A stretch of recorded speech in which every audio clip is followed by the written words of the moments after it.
ಅಮ್ಮ ಗಂಟ್ಲು ಭಾಳ ಬ್ಯಾನ್ ಆಗ್ಲಿಕ್ಕತ್ತದ. ಮೋಸ್ಟ್ಲಿ ನೆಗಡಿ ಬಂದಂಗೆ ಅನಿಸ್ತದ ನನಗೆ. ಇದಕ್ಕೆ ಏನಾರು ಒಂದು ಸೊಲ್ಯೂಷನ್ ಹೇಳಲ್ಲ ಪ್ಲೀಸ್. ಕೆಮ್ಮು ನೆಗಡಿ ಆಗ್ಯದಂದೆಲ್ಲ ಈ ಕಷಾಯ ಪೌಡ್ರ್ ಮಾಡಿ ತೋರಿಸ್ತೀನಿ. ಮಾಡಿ ಕುಡಿ ದಿನ, ಕೆಮ್ಮು ನೆಗಡಿ ಕಮ್ಮಿ ಆಗ್ತದ.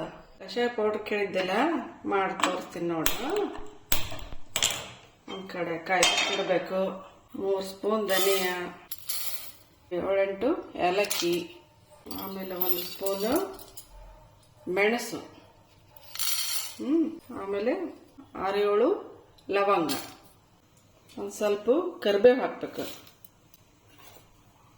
ಸ್ವಲ್ಪ ಲೈಟ್ ಬ್ರೌನ್ ಆಗೋವರೆಗೂ ಹುರಿಬೇಕು. ಶುಂಠಿ ಪೌಡ್ರು, ಒಣ ಶುಂಠಿ ಪೌಡ್ರ್ ಸಿಗ್ತದಲ್ಲ, ಹಾಕ್ಬೇಕು. 1 ನಿಮಿಷ ಹಿಂಗೆ ಮಾಡಿ ಆಫ್ ಮಾಡಿಬಿಡೋದು. ಆಮೇಲೆ ಮಿಕ್ಸರಿಗೆ ಹಾಕ್ಬೇಕು. ಆಫ್ ಮಾಡ್ತೀನಿ ನೋಡಿ. ಈಗ ಇದೆಲ್ಲ ಮಿಕ್ಸಿ ಜಾರ್ನಾಗ ಹಾಕೋದು ಹೋಗ್ತೀನಿ. ಅಂದಾಗ ಜೀರಿಗೆ ಹಾಕೋದ ಮರ್ತು ಬಿಟ್ಟಿದ್ದು ನಾವು. ಜೀರಿಗೆ ಒಂದು ಹಾಕಿ ಹುರಿಬೇಕು ಸಣ್ಣಗೆ.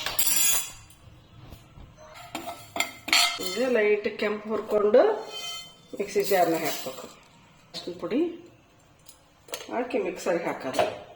ಈ ಕಷಾಯ ಕುಡಿದ ತಕ್ಷಣ ನನಗಂತೂ ಕೆಮ್ಮು ನೆಗಡಿ ಎಲ್ಲ ಹೋಯಿತು. ನೀವು ಟ್ರೈ ಮಾಡಿ. ಮುಂದಿನ ವಿಡಿಯೋಲಿ ಸಿಗ್ತೀನಿ ಅಂತ ಹೇಳ್ತಾ ಟೇಕ್ ಕೇರ್, ಬಾಯ್.